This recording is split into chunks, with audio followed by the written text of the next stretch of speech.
Gospel new tech சேனலுக்கு உங்களை அன்போடு வரவேற்கிறோம். இன்னைக்கு நம்ம என்ன பார்க்க போறோம்னா, புல்லட் சீட்டை பற்றி தான் பார்க்க போகிறோம். சராசரியாக இந்த பழைய டீசல் புல்லட்டுக்கு எங்களோட புல்லட்டுக்கு பார்த்தோன்னா 2500 ஆயிடுது டீசல் புல்லட் பிளேட்டு. அந்தாண்ட ஜிஎஸ்டி இதெல்லாம் போட்டாலும் பெரிய ஊரில் திருச்சி இந்த மாதிரி பெரிய பெரிய ஊர்களில் தான் கிடைக்குது. சின்ன ஊரில் இந்த மாதிரி நீல சீட் இல்லை அப்படின்னு சொல்லி அலைய விடுறாங்க. சரி, ஏற்கனவே எப்பயுமே நாங்கள் தான் அந்த சீட்டை செஞ்சோம். போன தடவை நாங்கள் தான் அந்த சீட்டை செஞ்சோம். அது கிட்டத்தட்ட ஒரு 8-9 வருஷம் ஆயிடுச்சு. அதோடய நாங்கள் மெயின்டைன் பண்ணாமல் கொஞ்சம் மழையிலையும் தண்ணிலையும் போட்டுட்டோம். ஸோ அந்த சீட்டு நீங்கள் பார்க்குறது மாதிரியே நுணுங்கி கொட்டி போச்சு. சரி, இப்போ செய்கிறது போட்டோம். இப்போ நம்ம விஷயத்துக்கு போவோம். எந்த பொருள் செய்கிறதா இருந்தாலும் அளவு முக்கியம். அளவு இல்லாமல் எதுவுமே பண்ண முடியாது. ஸோ நம்ம இந்த சீட்டை எப்படி செய்கிறதுங்கிறத அளவுகளை பார்ப்போம். ஏற்கனவே சொன்ன மாதிரி 3க்கு 3 அடி நாகத்தகடை கடையில் வாங்கிட்டோம். நமக்கு தேவையானது 1.5 அடி தான், ஆனால் கடையில் கொடுக்க மாட்டாங்க. ஏன்னா அந்த சீட்டு சைஸ் 6க்கு 3ன்னு தான் கடையில் வரும்.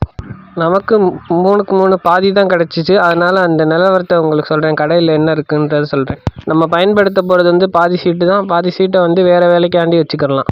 சரி, வாங்க அளவுகளை சொல்கிறேன். நீங்கள் படத்தை பார்த்து கவனிச்சுக்கோங்க. இந்த 3க்கு 3 நேர் பாதியாக கட் பண்ணாலும் 2 சீட்டு செஞ்சிடலாம். இப்போ இந்த சீட்டினுடைய அளவு பார்க்க படத்தை பாருங்கள். சீட்டோட மொத்த நீளம் 30 இன்ச்சு. நடுவில் ஒரு வட்டமாக ஒன்று கொடுத்துருக்கோம். அது 12 இன்ச்சு. அது முன்னாடி இருக்கவங்க உட்கார்றது 12 இன்ச்சு. அது அந்த முன்னாடி உட்காரக்கூடிய இந்த நீளம் 16 இன்ச்சு. அதுலேருந்து பின்னாடி உட்காரக்கூடிய நீளம் 13 இன்ச்சு. அதோட அகலம் 8 இன்ச்சு. பின்னாடி உட்கார்றதுல 2 சைடு 2 இன்ச்சு எக்ஸ்ட்ரா வச்சு வெட்டுறோம். சைடு மடக்கி விடுறதுக்காண்டி அந்த சைடு 2 இன்ச்சு, இந்த சைடு 2 இன்ச்சு. நீங்கள் நல்லா கவனித்து பார்த்தீங்கன்னா சீட்டு வெட்டும் போதே ஆஸ் பண்ணி அப்படி வெட்டிடணும். முன்னாடி ஃப்ரண்ட்டில் வைக்கிறது டேங்க் வர்றது 5.5 இன்ச்சு. சைடில் 2 இன்ச்சு 2 சைடு ஏன் விட்டுருக்கோன்னா நமக்கு வளைக்கிறதுக்கு ஈஸியாக இருக்கும். சும்மா வச்சு வளைச்சி ஈஸியாக எல் மாதிரி வளைச்சிடலாம், யார் வேணாலும் வளைச்சிடலாம். ஆனால் முன்னாடி அந்த வளைஞ்சி வர்ற பகுதியில் அப்படி பண்ண முடியாது. அதனால் நம்ம 2 இன்ச்சு வெட்டிக்கிறோம். நாங்கள் பட்டறைன்னு ஒன்று வச்சுருக்கோம். எல் வடிவத்தில் இருக்கும். இதில் உளியை வச்சு அப்படி அடித்தோன்னா அது வளைஞ்சிரும். பெரும்பாலும் சீட் மெட்டல், பீரோ செய்கிற இடம், அப்புறம் கிரில் வேலை செய்கிற இடத்துலலாம் இது வச்சுருப்பாங்க. சும்மா ஒரு எல் பட்டையில் 2 பக்கமும் கொடுத்து படுத்து வச்சுருப்பாங்க. இது பட்டறைன்னு பேர். அந்த பட்டறைக்கு மேலே இந்த சீட்டை வச்சு பதம் இல்லாத உளியை வச்சு அடித்தோம்னா அது அப்படியே வளைஞ்சிக்கிட்டே வரும். அவ்வளோதான் விஷயம். நீங்கள் இந்த படத்தை பார்க்கும்போது உங்களுக்கு புரியும். அந்த பெண்ட் அடிக்கிறது அந்த சுத்தியல் கல் மேலே வச்சு அப்படியே மெதுவாக பண்ணணும். ஒவ்வொரு பக்கமாக அடிக்க அடிக்க உட்கார இடம் பள்ளமாக பெண்டாக வளைச்சி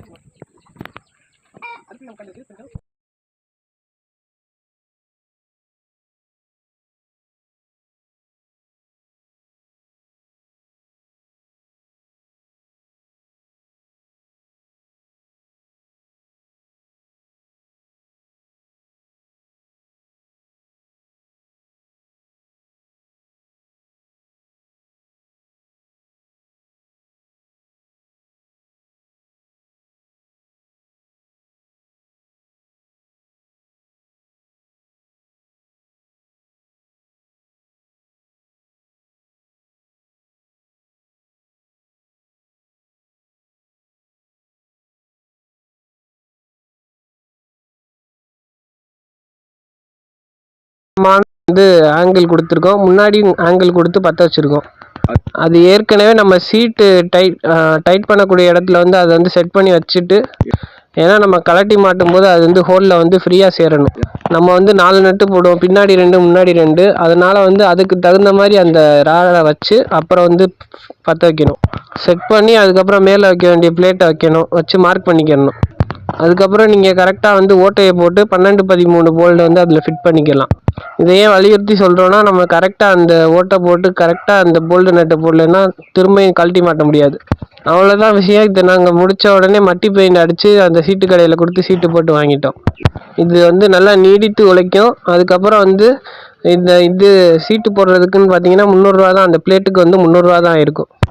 ஏன்னா அதில் நம்ம பாதியை தான் பயன்படுத்தியிருக்கோம், பாதியை வேறு வேலைக்கு வச்சுக்கிட்டோம். சரி நண்பர்களே, இந்த தகவலை விவரமாக சொல்லியிருக்கோம். புல்லட் வச்சுருக்க எல்லாருக்கும் உபயோகமாக இருக்கும்னு நம்புகிறோம். உங்களுக்கு எப்போ தேவையோ நீங்களே செஞ்சுக்கோங்க, உங்கள் நண்பர்களுக்கும் ஷேர் பண்ணுங்கள். மீண்டும் சந்திப்போம். நன்றி, வணக்கம்.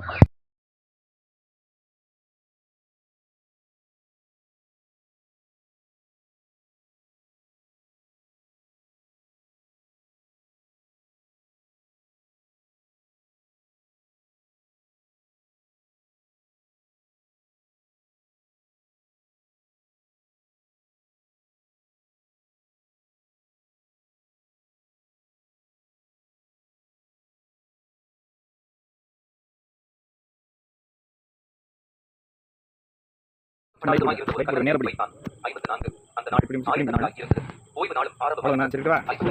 கலிலேயாவிலிருந்து அவருடனே கூட வந்திருந்த ஸ்திரீகளும் பின் சென்று கல்லறையையும் அவருடைய சரீரம் வைக்கப்பட்ட விதத்தையும் பார்த்து 5 நாள் திரும்பி போய் கந்த வர்க்கங்களையும் பரிமள தைலங்களையும் ஆயத்தம் பண்ணி கற்பனையின்படியே ஓய்வு நாளில் ஓய்ந்திருந்தார்கள். எடுத்துக்கொண்டு வேறு சில ஸ்திரீகளோடும் கூட கல்லறை இடத்தில் வந்தார்கள். 2 கல்லறையை அடைத்திருந்த கல் புரட்டி தள்ளப்பட்டிருக்கிறதை கண்டு 3 உள்ளே பிரவேசித்து கர்த்தராகிய இயேசுவின் சரீரத்தை காணாமல் 4 அதை குறித்து மிகுந்த கலக்கம் அடைந்திருக்கையில் பிரகாசம் உள்ள வஸ்திரம் தரித்த 2 பேர் அவர்கள் அருகே நின்றார்கள். 5 அந்த ஸ்திரீகள் பயப்பட்டு தரை கவிழ்ந்து தரையை நோக்கி நிற்கையில் அந்த 2 பேரும் அவர்களை நோக்கி, உயிரோடு இருக்கிறவரை நீங்கள் மரித்தோர் இடத்தில் தேடுகிறது என்ன? 6 அவர் இங்கே இல்லை, அவர் உயிர் தெழுந்தார். 7 மனுஷகுமாரன் பாவிகளான மனுஷர் கைகளில் ஒப்புக் கொடுக்கப்படவும் சிலுவையில் அறையப்படவும் 3ஆம் நாளில் எழுந்திருக்கவும் வேண்டும் என்பதாக அவர் கலிலேயாவில் இருந்த காலத்தில் உங்களுக்கு சொன்னதை நினைவு கூறுங்கள் என்றார்கள். 8 அப்பொழுது அவர்கள் அவருடைய வார்த்தைகளை நினைவு கூர்ந்தார்கள்.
ஒரே தேவானவருடைய ஏற்பட்டது. 15 யோவான் அவர்களுக்கு காட்சி கொடுத்து, எனக்கு முன் இருந்தது அவர் என்னிலும் மேலே இருந்தேனே அவர் இவர்தான் என்று தத்தளித்து கூறினார். அவருடைய பரிபூர்ண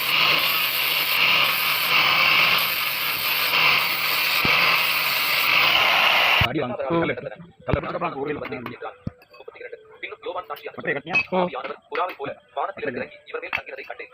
33 நானும் இவரை அறியாதிருந்தேன், ஆனாலும் ஜலத்தினால் ஞானஸ்நானம் கொடுக்கும்படி என்னை அனுப்பினவர் ஆவியானவர் யாரை அனுப்புவதை நீ காண்பாயோ அவரை பரிசுத்த ஆவியினால் ஞானஸ்நானம் கொடுக்கிறவர் என்று எனக்கு சொல்லியிருந்தார்.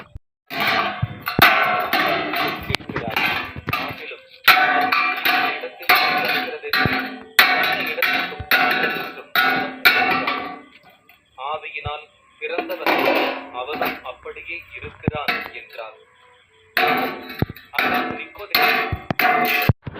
படி செய்கிறவரும் தன் கிரியைகள் தேவனுக்குள்ளாய் என்று வெளியாக படிக்க ஒளியின் இடத்தில் வருகிறான் என்றார். 22 இவைகளுக்கு பின்பு இயேசுவும் அவருடைய சீஷரும் யூதேயா ஊருக்கு சமீபமான ஐனோஸ் எனும் இடத்திலே தண்ணீர் மிகுதியாக இருந்தபடியினால் யோவானும் அங்கே ஞானஸ்நானம் கொடுத்து வந்தார். ஜனங்கள் அவனிடத்தில் வந்து ஞானஸ்நானம் பெற்றார்கள். 24 அக்காலத்தில் யோவான் காவலில் வைக்கப்பட்டிருக்கவில்லை. 25 அப்பொழுது யோவானுடைய சீஷரில் சிலருக்கும் யூதருக்கும் சுத்திகரிப்பை குறித்து வாக்குவாதம் உண்டாயிற்று. 26 அவர்கள் யோவானிடத்தில் வந்து, ரவி, உம்முடனே கூட்டத்திலிருந்து ஒருவனுக்கு கொடுக்கப்பட்டால் ஒழிய அவர் ஒன்றையும் பெற்றுக் கொள்ள மாட்டான். 28 நான் கிறிஸ்துவல்ல, அவருக்கு முன்னாக அனுப்பப்பட்டவன் என்று நான் அவரை நோக்கி, நீ யூதனாயிருக்க சமாரியா ஸ்திரீயாகி என்னிடத்தில் தாகத்துக்கு தா என்று எப்படி கேட்கலாம் என்றாள். எனக்கு புருஷன் இல்லை என்றார். அவளை நோக்கி, எனக்கு புருஷன் இல்லை என்று நீ சொன்னது சரிதான். 18 எப்படி எனில் 5 புருஷர் உனக்கு இருந்தார்கள், இப்பொழுது உனக்கு இருக்கிறவன் உனக்கு புருஷன் அல்ல, இதை உள்ளபடி சொன்னாய் என்றார். 19 அப்பொழுது அந்த ஸ்திரீ அவரை நோக்கி, ஆண்டவரே, தரிசி என்று சொல்கிறேன். 20 எங்கள் பிதாக்கள் இந்த மலையிலே தொழுது கொண்டு வந்தார்கள், நீங்கள் தலத்திலே தொழுது கொள்ள வேண்டும் என்கிறீர்கள் என்றார். 21 அதற்கு இயேசு, நான் சொல்லுகிறதை நம்பு, நீங்கள் இந்த மலையிலும் எருசலேமில் மாத்திரமல்ல எங்கும் பிதாவை தொழுது கொள்ளும் காலம் வருகிறது. 22 நீங்கள் அறியாததை தொழுது கொள்ளுகிறீர்கள், நாங்கள் அறிந்திருக்கிறதை தொழுது கொள்ளுகிறோம், ஏனென்றால் மனிதர்கள் வழியாய் வருகிறார்கள். 23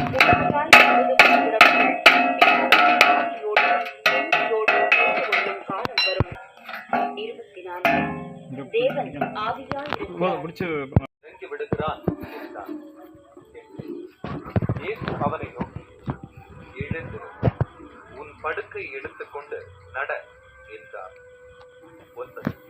உடனே அந்த மனுஷன் சுத்தமாகி தன் படுக்கையை எடுத்துக்கொண்டு நடந்து போனான். அந்த நாள் ஓய்வு நாளாய் இருந்தது. 10. ஆதலால் யூதர்கள் குணமாக்கப்பட்டவரை நோக்கி,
பிதாவினிடத்தில் நான் உங்கள் குற்றம் காட்டுவேன். நம்புகிற மோசேயே உங்கள் மேல் குற்றம் சாட்டுவார். 46. நீங்கள் மோசேயை விசுவாசிப்பீர்கள். அவர் என்னை குறித்து எழுதியிருக்கிறாரே. 47. அவன் எழுதின வாக்கியங்களை நீங்கள் விசுவாசித்தால் நான் சொல்லுகிற வசனங்களை எப்படி விசுவாசிப்பீர்கள் என்றார். இதில் வச்சோம்னா இதில் போட்டு 6ஆம் அதிகாரம் அப்படி கொண்டு போயிட வேண்டியது. 1. இவைகளுக்கு பின்பு இயேசு உட்கார்ந்து அவர்களுக்கு உபதேசம் பண்ணினார். அப்பொழுது விபச்சாரத்திலே கண்டுபிடிக்கப்பட்ட ஒரு ஸ்திரீயை வேதபாரகரும் பரிசேயரும் அவருக்கு கொண்டு வந்து அவரை நடுவே நிறுத்தி, 4.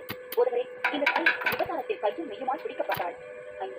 இப்படிப்பட்டவர்களை கல்லெறிந்து கொல்ல வேண்டும் என்று மோசே ஞான பிரமாணத்தில் நமக்கு கட்டளையிட்டிருக்கிறாரே, நீர் என்ன சொல்லுகிறீர் என்றார்கள். அவரே குற்றம் சுமத்துவதற்கான காரணம் உண்டாகும் பொழுது அவரை சோதிக்கும்படி இப்படி சொன்னார்கள். இயேசுவோ குனிந்து விரும்பினால் தலையிலே எழுதினார். அவர்கள் ஓய்வு கொண்டிருக்கையில் அவர் நிமிர்ந்து பார்த்து, உங்களை பாவம் செய்யாதவன் இவள் மேல். அந்த மனுஷன் ஓய்வு நாளை கை கொள்ளாததினால் அவன் தேவனிடத்திலிருந்து வந்தவன் அல்ல என்றார்கள். வேறு சிலர், பாவியாயிருக்கிற மனுஷன் எப்படி செய்வான் என்றார்கள். இவ்விதமாய் அவர்களுக்குள்ளே பிரிவினை உண்டாயிற்று. தாய் தகப்பன்மாரை அழைப்பித்த 19. அவர்கள் நோக்கி, உங்கள் குமாரன் குருடனாய் பிறந்தான் என்று சொல்லுகிறீர்களே, அவன் இவன்தானா? இவனானால் இப்பொழுது இவன் எப்படி பார்வை அடைந்தான் என்று சொன்னார்கள். 20. தாய் தகப்பன்மார் பிரதியுத்தரமாக, இவன் எங்கள் குமாரன் தான் என்றும் குருடனாய் பிறந்தான் என்றும் எங்களுக்கு தெரியும். 21. இப்பொழுது இவன் பார்வை அடைந்த வகை எங்களுக்கு தெரியாது. இவன் கண்களை திறந்தவன் என்பதும் எங்களுக்கு தெரியாது. இவன் பயனுள்ளவனாய் இருக்கிறான், இவனை கேளுங்கள், இவனே சொல்லுவான் என்றார்கள். 22. அவனுடைய தாய் தகப்பன்மார் யூதர்களுக்கு பயந்ததினால் இப்படி சொன்னார்கள். ஏனெனில் இயேசுவை கிறிஸ்து என்று எவனாவது அறிக்கை பண்ணினால் அவனை ஜெப ஆலயத்துக்கு புறம்பாக்க வேண்டும் என்று யூதர்கள் அதற்கு முன்னமே கட்டுப்பாடு செய்திருந்தார்கள். 23.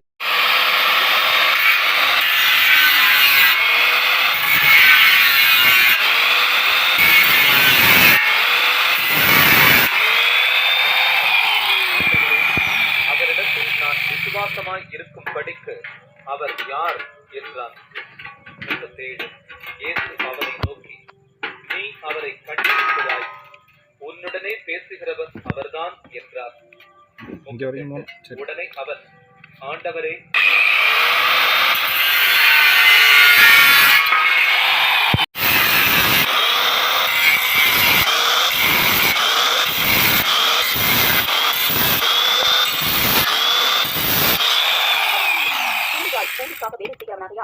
போகிறான். ஆடுகளுக்காக அவன் கவலைப்படான். 14 நானே நல்ல மேய்ப்பன். பிதா என்னை அழைத்திருக்கிறது போலவும் நான் பிதாவை அழைத்திருக்கிறது போலவும். 15 நான் என்னுடையவைகளை அறிந்தும் என்னுடையவைகளால் அறியப்பட்டும் இருக்கிறேன். ஆடுகளுக்காக என் ஜீவனையும் கொடுக்கிறேன். 16 இந்த தொழுவத்தில் உள்ளவைகள் அல்லாமல் வேறு ஆடுகளும் எனக்கு உண்டு. அவைகளையும் நான் கொண்டு வர வேண்டும். அவைகள் சத்தத்துக்கு செவி கொடுக்கும். அப்போது ஒரே மந்தையும் ஒரே மேய்ப்பனும் ஆகும். 17 நான் என் ஜீவனை மறுபடியும் அடைந்து கொள்ளும்படிக்கு அதை கொடுக்கிறபடினால் பிதா என்னில் அன்பாய் இருக்கிறார். 18 ஒருவனும் அதை என்னிடத்திலிருந்து எடுத்துக் கொள்ள மாட்டான். நானே அதை கொடுக்கிறேன். அதை கொடுக்கவும் எனக்கு அதிகாரம் உண்டு. அதை மறுபடியும் எடுத்துக் கொள்ளவும் எனக்கு அதிகாரம் உண்டு. இந்த கட்டளையை என் பிதாவினிடத்தில் பெற்றுக்கொண்டேன் என்றார். 19 இந்த வசனங்களின் நிமித்தம் யூதருக்குள்ளே மறுபடியும் தீர்தனை உண்டாயிற்று. 20 அவர்களில் அனைவர் இவன் பிசாசு பிடித்தவன், பைத்தியக்காரன், ஏன் இவனுக்கு செவி கொடுக்கிறீர்கள் என்றார்கள். 23 வேறே சிலர் இவைகள் பிசாசு பிடித்தவனுடைய வசனங்கள் அல்லவே, குருடருடைய கண்களை பிசாசு திறக்கக்கூடுமா என்றார்கள். 22 பின்பு எருசலேமிலே தேவாலய பிரதிஷ்டை பண்டிகை வந்தது. மாலை காலமுமாய் இருந்தது. 23 இயேசு தேவாலயத்தில் சாலமோனுடைய மண்டபத்திலே உலாவிக் கொண்டிருந்தார். 24 அப்பொழுது யூதர்கள் அவரை சூழ்ந்து கொண்டு, எவராலும் எங்கள் ஆத்மாவுக்கு சந்தேகம் உண்டாக்குகிறேன், நீ கிறிஸ்துவானால் எங்களுக்கு தெளிவாய் சொல்லும் என்றார்.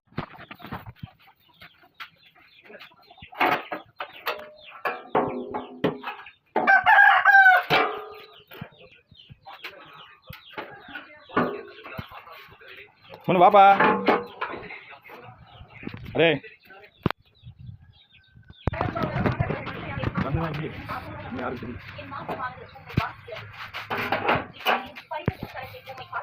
காட்டியா கரெக்டா